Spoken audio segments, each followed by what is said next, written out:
Hello guys, இது உங்களோட explainer. இப்போ நம்ம என்ன பார்க்க போகிறோம்னா டிவைன் டென்டேஷனுங்கிற நம்மளால் எபிசோட் 43 தான் பார்க்க போகிறோம். இவன் என்னடா சாப்டர்லாம் முடிஞ்சிச்சு, இப்போ மறுபடியும் இன்னொரு சாப்டர் போகிறான்னு பார்க்காதீங்க. இது இன்றைக்கே தான் ரிலீஸ் ஆச்சு, அதனால் உடனே உங்களுக்கு அப்டேட் பண்ணுறேன். இனிமேல் வர சாப்டர்லாம் அந்தந்த வாரம் பார்க்கலாம். இப்போ வாங்க வீடியோக்குள்ளே போகலாம். அதோட இந்த எபிசோட் ரிலீஸ் ஆகும்போது உங்களுக்கு ஒரு கம்யூனிட்டி போஸ்ட் வரும். அது எல்லாரும் பார்த்து உங்களுக்கு எந்த மண்ணோ பிடிச்சிருக்கோ அதை செலக்ட் பண்ணுங்கள். ஸ்டார்டிங் சீன்லேயே எல்லாரும் ஃபைட் பண்ண ரெடி ஆகிறாங்க. டேய் முடிஞ்சா என்கிட்ட வாங்கடா. இது ஒரு டி ரேங்க் அட்வென்ச்சரோட ஸ்பிரிட்டா? இவனை பார்த்துலாம் பயப்படாத. நம்ம நிறைய பேர்த்த கொண்டு தான் இந்த இடத்துக்கு வந்திருக்கோம். அதோட நான் இவன் எவ்வளோ தான் ஸ்ட்ராங்காக இருந்தாலும் அவன் ஒருத்தன் தான். அது சரிதான், அவனை ரெண்டு பக்கமும் சேர்ந்து அட்டாக் பண்ணோம். அவனை மூச்சு விட கூட நேரம் விடாமல் இவனை சீக்கிரமாக இன்றைக்கி முடிக்கிறோம். சரி வா அப்படின்னு வேகமாக அட்டாக் பண்ண போகிறான். சரி எல்லாரும் ஒன்றா அட்டாக் பண்ணலாம் அப்படின்னு ஷேடோ குளோன் மாரிலாம் யூஸ் பண்ணுறான். அப்படி பண்ணி வேகமாக அட்டாக் பண்ண வரானோ. அதை உட்காந்து பார்க்குற இடத்துலையும் இது ரொம்ப மோசம். தீஃபுக்கும் வாரியருக்கும் இடையில மாட்டுறதே பெரிய சிக்கலாக ஏற்படுத்தும். இது அவன் பிரச்சனையில் தான் இருக்கான். கொலாக்ஸ் பண்ணுற ஸ்கில் இது ஒன்றும் ஆப்போனண்ட் அடிக்கிறதுக்கானது இல்லை, அவனை படிச்சு வைக்கிறதுக்கான ஸ்கில் தான். தீஃபோட அல்டிமேட் ஸ்ட்ரைக்கு தான் அதோட பெஸ்ட் ஃபினிஷிங் மூவாக இருக்கும். ஷியோஷி ஒருத்தன் அட்டாக்கை தடுத்தாலும் இன்னொருத்த அட்டாக்ல எப்படி மாட்டிப்பான். இது அவனுக்கு ரொம்ப பிரச்சனையாக தான் இருக்கும். அந்த நேரத்தில் ஹீரோவை அட்டாக் பண்ண எல்லாரும் கிட்ட வந்துடுறாங்க. பயம் இல்லாத முட்டை சாவுடா அப்படின்னு வேகமாக அட்டாக் பண்ணுறாங்க ஹீரோ மேலேயே. ஹீரோ மேலே பட்டு அது எல்லாமே டிஃப்ளெக்ட் ஆகுது. அந்த எதிர்த்ததில் தீஃப் கையில் இருந்த எலும்பெல்லாம் நுறுங்கி போகுது. அவனும் என்னடா இது அப்படின்னு பார்க்குறான். இவன் ஏதாவது சீக்ரெட் ஐட்டம் யூஸ் பண்ணுறான்னு நினைக்கிறான். ஹீரோ இது ஏன் டர்ன் அப்படின்னு ஸ்ட்ராங் பாடி யூஸ் பண்ணுறான். அதை பார்த்த மற்றவங்களும் என்னடா இது அப்படின்னு வாயை பொழக்கிறாங்க. இம்பாசிபிள். இதேமாரி தான் ஃபர்ஸ்ட் இவெண்ட்லேயும் நடந்தது. அங்கே அவ்வளோ பவர்ஃபுல்லான டார்க்னஸையும் ஒத்தால கிடைச்சான். அதோட அந்த டி ரேங்க் பாருங்க, ஒரு ஸ்க்ராட்ச் கூட இருப்பல, அதே தான் அந்த தீஃபுக்கும். அவன் ஸ்கில்லை யூஸ் பண்ணி எப்படியாவது பதுங்கிருந்தாவது அவன் ஃபர்ஸ்ட் 3 இடத்த எடுத்துருவான். அவனுக்கே இப்படி ஆகுதா? இவன் ஒரு உண்மையான மான்ஸ்டர் தான். இவன் ரொம்பவே இன்ட்ரெஸ்டிங்காக இருக்கான். இவன் அட்வென்ச்சர் நின்றுட்டு வந்த டி ரேங்க் அட்வென்ச்சர் தானே. ஹீரோ அட்டாக் பண்ண ரெடி ஆகிறான். எர்த் அண்ட் விண்ட்லாம் யூஸ் பண்ணுறான். அதை பவர் வச்சு டக்குன்னு அவன் பின்னாடி வந்துடுறான். அப்படி வந்தவன் பார்த்ததும் இவன் ரொம்பவே ஃபாஸ்ட்டாக இருக்கான். ஷேடோ டிரைவ் அப்படிங்கிற மூவ் யூஸ் பண்ணி டக்குன்னு தள்ளி போயிடுறான். எப்படியும் நான் வந்தாச்சு அப்படின்னு மூச்சு ஏற்று விடுறான். தீஃப்டா, கிங் ஆஃப் ஷேடோ, நீ எவ்வளோ ஃபாஸ்ட்டாக இருந்தாலும் என் துணியை கூட தொட முடியாது. டக்குன்னு அவன் பின்னாடி ஹீரோ வந்து நீ ஓடிட்டேன்னு நினைக்கிறியா? அந்த நேரத்தில் அவன் ஸ்டாப் அப்படின்னு கத்த வரான். அதெல்லாம் ஹீரோ கேட்காம டக்குன்னு கையை வெட்டிடுறான். வெட்டின வேகத்துக்கு எட்டி ஒரு உதவிக்கிறான். அவன் தேய்ச்சிக்கிட்டே போய் வரான். இதை கண்டினியூ பண்ணுமா அப்படின்ட்டு இன்னொருத்தனை அட்டாக் பண்ண வரான். இவங்கிட்ட டிஃபென்ஸ், ஸ்பீட், அப்புறம் பவர் எல்லாமே இருக்கு.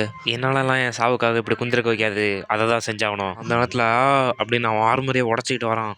சரி வாடா அப்படின்னு ரெடியாக இருக்கான். சுற்றி இருந்தவங்களும் இன்க்ரெடிபிள் ஸ்பிரிட் அப்படின்னு கத்துறாங்க. அந்த வாரியருக்கு எனக்கு மரியாதை இருக்கு. அவன் சாவன் நினச்சி கூட பயப்படாமல் இப்படி எதிர்க்க நிற்கிறான் பாரு. அந்த ஃபர்ஸ்ட் இவெண்ட்டில் எப்படி அப்படிப்பட்ட கிறிஸ்டல் எடுத்திருப்பான். அவனோட மெம்பர் வெளியே போனாலும் அந்த கேப்டன் இன்க்ரெடிபிளாக நின்று அட்டாக் பண்ண ரெடியாக இருக்கான் பாருங்க. அவன் தன் முழு வாழ்க்கையும் அர்ப்பணிச்சு இந்த லைஃப் ஆஃப் டெத் மேட்ச்சில் போராடிட்டு இருக்கான். இது உண்மையாக பார்க்கறதுக்கு ஒருத்தர் தான். அவனும் அவன் சொல்கிறதுக்கு ஏற்ற மாரி அது பவர் வச்சு உருண்டிகிட்டே வரான்.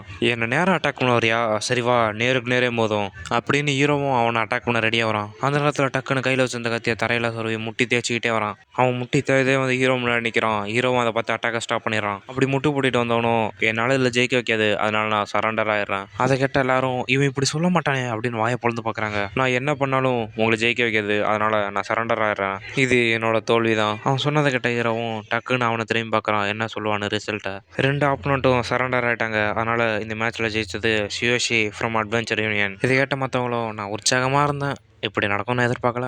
இவன் கூட முட்டாள் அப்படின்னு திட்டுறான். நான் இன்னொரு போட்டியும் சண்டை போடலான் இருக்கேன். நீங்கள் சொல்கிறது சரிதான், ஆனால் நீங்கள் ரெஸ்ட் எடுத்ததுக்கப்புறம் நீங்கள் ஃபைட் பண்ணலாமே. எனக்கு ரெஸ்டெல்லாம் வேணாம், நான் இப்போ தான் வார்மப்பே முடிஞ்சிருக்கு. நான் உன் கூட தான் ஃபைட் பண்ணணும்னு நினைக்கிறேன். கரெக்டாக நீ சோலோவாக இருந்தாலும் பரவாயில்ல, டீமாக இருந்தாலும் பரவாயில்ல, வா என் கூட ஃபைட் பண்ண. கேப்டன் இவனுக்கு எவ்வளோ திமிரு, வாங்க நம்ம எல்லாம் சேர்ந்து ஃபைட் பண்ணோம். மூட்டு உட்காருங்கடா. அதை கேட்ட அவனும் எஸ் அப்படின்ட்டு உட்காந்துக்கிறானோ. அப்படி சொல்லிட்டு அங்கிட்ட ஜம்ப் பண்ணி ஹீரோ முன்னாடி வந்து நிற்கிறான். யோஷி என் முன்னாடி இப்படி நடந்துக்கிறல, அதுக்கு உன்னை வருத்தப்பட வைப்பேன். நான் உன்னோட ஸ்ட்ராங்கானோன்னு என் பாஸ் கிட்ட நிரூபிச்சு காட்டுறேன். இந்த ஃபைட் மூலயமா என் ப்ரைட் மேலே சத்தியம் பண்ணி சொல்கிறேன், உன்னை இங்கே கொள்ளுவேன். அப்படி வந்தாலும் ஹீரோவோட மேட்சுக்கு ரெடியாக வரான். இது ரொம்பவே இன்ட்ரெஸ்டாக இருக்குது. நான் சிடி க்ரோவானதை பார்த்துக்கிட்டே இருந்திருக்கேன். ஆனால் செகண்ட் அவேக்னர்லாம் மற்ற அட்வென்ச்சரை கம்பேர் பண்ணும்போது ஃபாஸ்ட்டாக க்ரோ ஆவாங்க. அதோட அவங்க கம்பேக்ட் பவரும் அதிகமாக இருக்கும். ஷியோஷி என்ன ட்ரிக் யூஸ் பண்ணாலும் பரவாயில்ல, ஆனால் அவனோட நாள் இன்னையோட முடிஞ்சிச்சு. ஃபியூரி டிராகன் இவனை வளர்க்குறதுக்கு எந்த ரிசோர்ஸும் இல்லை, எந்த முயற்சியும் எடுக்கல. ஆனாலும் ஃபியூரி டிராகனோட ஃபியூச்சர் ஸ்டாரே இவன் தான். அவனுக்குலாம் இந்த மேட்ச் ஒரு மேட்டரே இல்லை. இவன் யாராக இருப்பான்? அப்புறம் அந்த சிட்டி அவனை சீனியர் மாரி பார்க்குறான். தேர்ட் இவனோட 4th match C rank second awakener city from 5 great ஃபேக்ஷனில் ஒன்றான ஃபியூரி டிராகன்லேருந்து vicious drang adventure CSC from adventure union 2 பேரும் ரெடியாக இருக்கீங்களா மேட்ச்சுக்கு? இப்போ இந்த மேட்ச் ஸ்டார்ட் ஆகுது. சரி, அப்புறம் நானே வரேன் அப்படின்ட்டு வேகமாக அட்டாக் பண்ண வரான். அப்படி வேகமாக வந்தனும் டக்குன்னு ஜம்ப் பண்ணி ஒரு ரொட்டேஷன் அடிச்சு ஹீரோ அட்டாக் பண்ணுறான். அதை எப்படியே ஹீரோ அவன் கத்தி வச்சு தடுத்துறான். நான் எதிர்பார்த்ததோட நீ கொஞ்சம் தேவலாம், ஆனால் நான் சொன்னது தான் இங்கே நடக்கும். உன்னை இப்போ கொல்ல போகிறேன் அப்படின்ட்டு சர்பன் ட்ரஸ்ட் அப்படிங்கிற அட்டாக் மூலியமாக அட்டாக் பண்ணுறான். இந்த டெக்னிக் மறுபடியுமா அப்படின்னு எர்த்தன் வின்லா யூஸ் பண்ணி அவன் பண்ணுற அட்டாக்ல எடுத்து தப்பிக்கிறான். இந்த டெக்னிக் இது ஒரு சீராங் அட்வென்ச்சர், அவன் ஃபுல் பவர் யூஸ் பண்ணி கூட இதை தடுக்க வைக்காது. இதுதான் செகண்ட் வைக்கணும்னோட உண்மையான பவரா? சுயேஷி மட்டும் அந்த ஹிட்டை மேலே வாங்கிட்டானா இந்த மேட்சோட முடிவு அதான். அங்கே பார்த்தா சுற்றி போட்டிருந்த பேரியரே நொறுங்குது. உன்னால் உண்மையிலேயே என்னை கொல்ல முடியும்னு நினைக்கிறியா? அப்படி சொல்லிட்டு அவன் அட்டாக் பண்ணதையே தடுத்து ரிட்டர்ன் அனுப்பிடுறான். அவனும் அந்த அட்டாக் வாங்கிட்டு போய் தேய்ச்சிக்கிட்டே நின்று அவன் ஃபைனல் அட்டாக்காக ரெடி ஆகிறான். என் பாஸ் உன் மேலே இன்ட்ரெஸ்டாக இருந்ததுக்கு ஆச்சரியமே இல்லை. இது இன்னுமே எனக்கு இன்ட்ரெஸ்டாக இருக்க போகுது. இதோட என் வார்மப்லாம் முடிஞ்சது. இப்போ நான் எல்லாத்தையும் கொடுத்து ஒன்று அட்டாக் பண்ண போகிறேன் அப்படி சொல்லிட்டு அவன் கத்தி அவன் உரக்குள்ள வச்சு டீமன் ஸ்லேயர் போஸ் கொடுக்குறான். அதை சுற்றி பார்த்துட்டு இருந்தவங்களும் என்கிட்ட இதை சொல்லாதீங்க, அவன் ஃபினிஷிங் மூவ் யூஸ் பண்ண போகிறான்னு.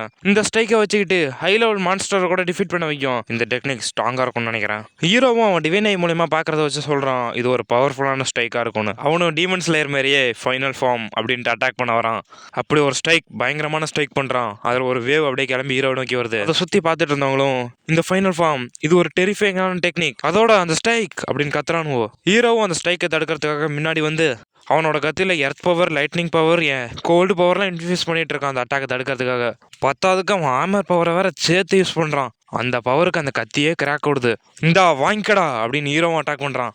அந்த 2 பவரும் மோதிக்குது, அந்த ஹீரோ விட்ட பவரும் அவன் விட்ட பவரும். அதை சுற்றி பார்த்துட்டு இருந்தவனா பறந்து தெரிக்கிறானுவோ. அதுலேயும் சில பேர்லாம் அவனை ஷீல்டை போட்டு தடுத்துக்கிட்டு இந்த இம்பாக்ட் ரொம்ப பயங்கரமாக இருக்குது அப்படின்னு அவனும் கத்துறானுவோ. ஆனால் ஃபைனலாக இவன் அட்டாக் தடுத்து ஹீரோ அட்டாக் வெட்டிட்டு வரதை அவன் பார்க்குறான் கண்ணில். ஹீரோ பண்ண அட்டாக் அவன் அட்டாக்லாம் கிழிச்சுக்கிட்டு இவனை நோக்கி வருது. பண்ண அட்டாக்ல அப்படியே புகையாக கிளம்புது. அதை பார்த்தா எல்லாரும் இப்போ இங்கே என்ன நடந்துச்சு அப்படின்னு வாயை பொழுது பார்க்குறாங்க. ஹீரோவை பார்த்தா கெத்தா அவன் தலையை பிடிச்சிட்டு இவனை நான் தோக்கடிச்சிட்டேன் அப்படின்னு வந்து நிற்கிறான். காய்ஸ், ஒரு முக்கியமான விஷயம் சொல்கிறேன். இந்த மண்ணும் இதோட முடிஞ்சது. இதுக்கு மேலே கண்டினியூ ஆகாது. இந்த எபிசோட் ரிலீஸ், இந்த 2 சாப்டர் ரிலீஸ் ஆச்சு, அதனால தான் இன்றைக்கி போட்டேன்.